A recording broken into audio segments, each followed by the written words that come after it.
Привет! Прошлогодний камин остался в другом городе. При переезде мы брать его не стали, поэтому в этом году мы тоже решили создать новый. Этот получился самый быстрый и простой из трех, которые мы мастерили. Основу сделали по такому же принципу, как и предыдущий, только материалы немножко отличаются. Здесь же расскажу про идеальный способ создания кирпичиков. Нам потребуется 4-мм нешлифованная фанера 1,5 на 1,5 метра, стоимость 1115 рублей.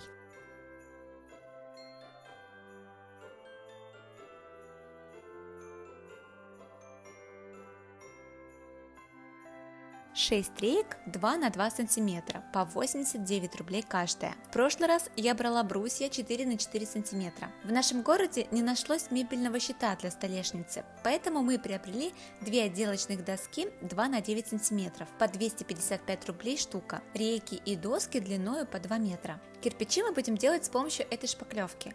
Как я поняла, они бывают разные, нужно брать обычную. За 4 килограмма мы отдали 255 рублей. Также необходима шпаклевка по дереву, она стоила 92 рубля. Саморезы по дереву мы взяли как большие, так и маленькие для закрепления фанеры. Запаслись металлическими уголками по 9 рублей за одну штуку. Изоленту выбрали самую узкую, стоит такая 52 рубля.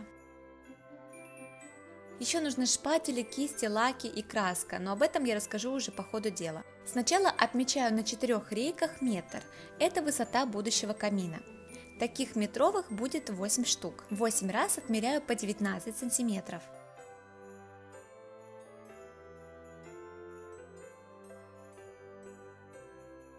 И столько же по 11 сантиметров.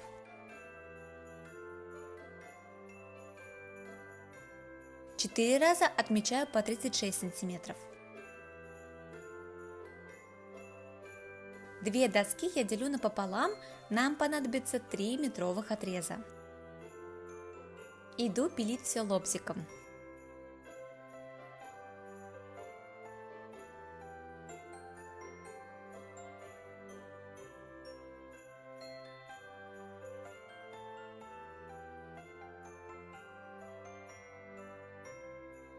После распила зашлифовываю.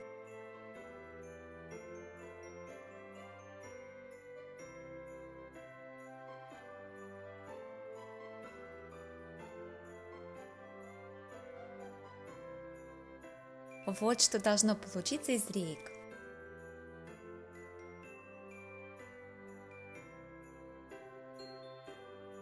Основу буду собирать по тому же принципу, как и прошлый камин.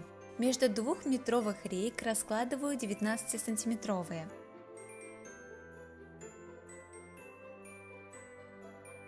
Фиксирую горячим пистолетом. Длина колонны будет 23 сантиметра.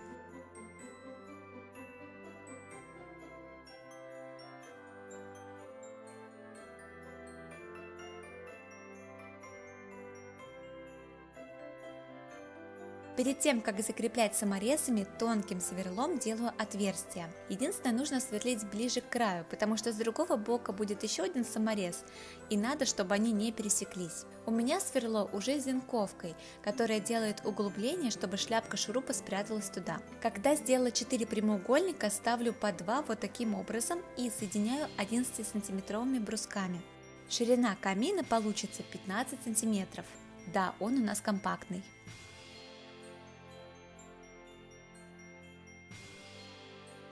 Закрепляю саморезами, которые в этот раз будут подальше от края.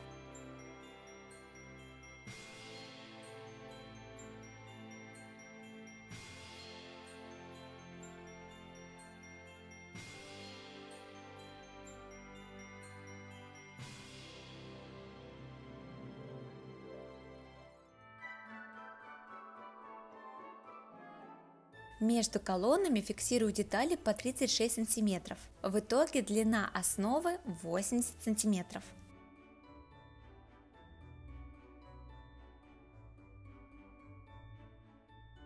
Данные перекладины закрепляем на уголки.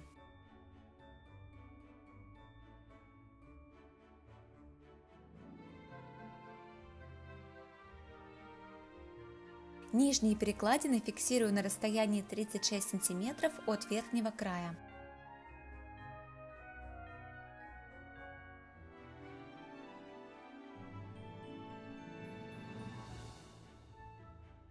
Далее мы положили основу на фанеру и обводим лицевую сторону, оставляя небольшой запас сверху и по краям. Остальные детали вымеряем и чертим. Камин будет обшит полностью, кроме задней стенки.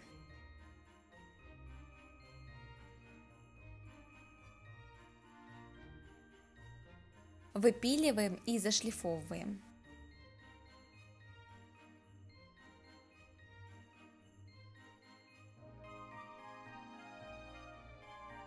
Зачем же этот запас в 4-5 мм внутри и по краям лицевой части? Потому что там будет располагаться фанера по бокам. Таким образом мы ее спрячем, и она не будет торчать. Гвоздями аккуратно закрепляем боковые стороны. Затем внешнюю.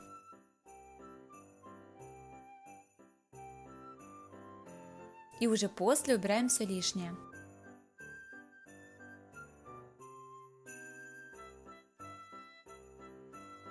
Шпатлевкой маскируем саморезы, которые я использовала для дополнительной прочности.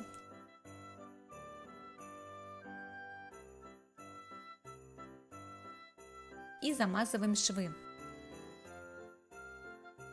А когда она засохнет, нужно обязательно отшлифовать поверхность.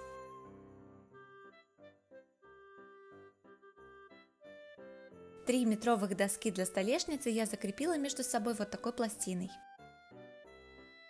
А теперь самое интересное. Мы вырезали из картона шаблон размером 14 на 6 сантиметров, чтобы было легче расчертить. Сверху кладу его посередине, обвожу и дальше прикладываю вплотную и отмечаю.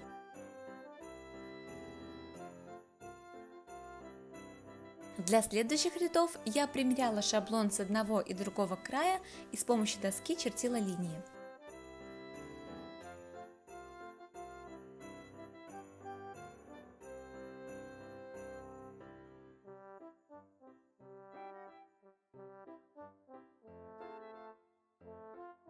Затем отмерила середину у нашей заготовки.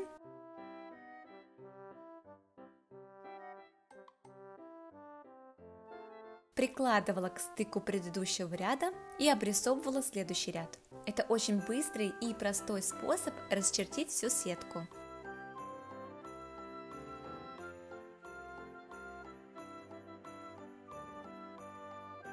По бокам получается сначала целый кирпич, потом половинки. Теперь в ход идет изолента. Оставляем небольшой хвостик и приклеиваем по центру продольных линий. Главное не растягивать ленту, чтобы она не отлепилась от дерева. Потом клеим поперечные линии. Причем кирпичик в итоге будет размером 13 на 5, так как по сантиметру ушло на изоленту.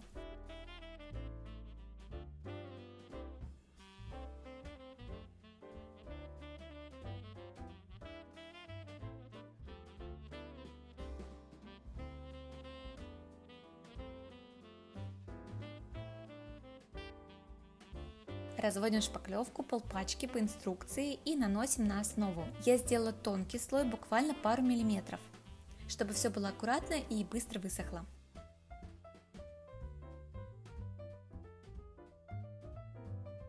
Текстуру мы специально создавали не ровную, а наоборот рельефную. Изоленту снимаем почти сразу, не дожидаясь остывания. Мой вам совет: поставьте рядом емкость с водой, чтобы отмывать руки, на которые будет липнуть шпаклевка. А еще периодически отрезайте ножницами снятую ленту, так намного легче снимать. Рваные края кирпичей я убирала смоченными водой пальцами, затем оставила на ночь застывать. Краску взяла вот эту, она у нас была после ремонта. Нанесла ее в 2 слоя.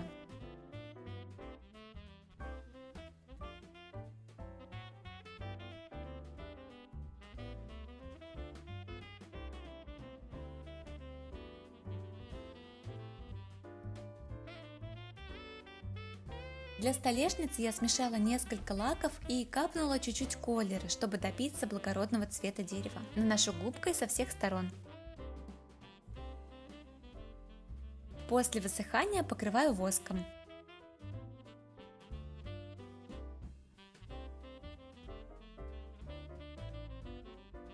И иду крепить ее к основе на уголки.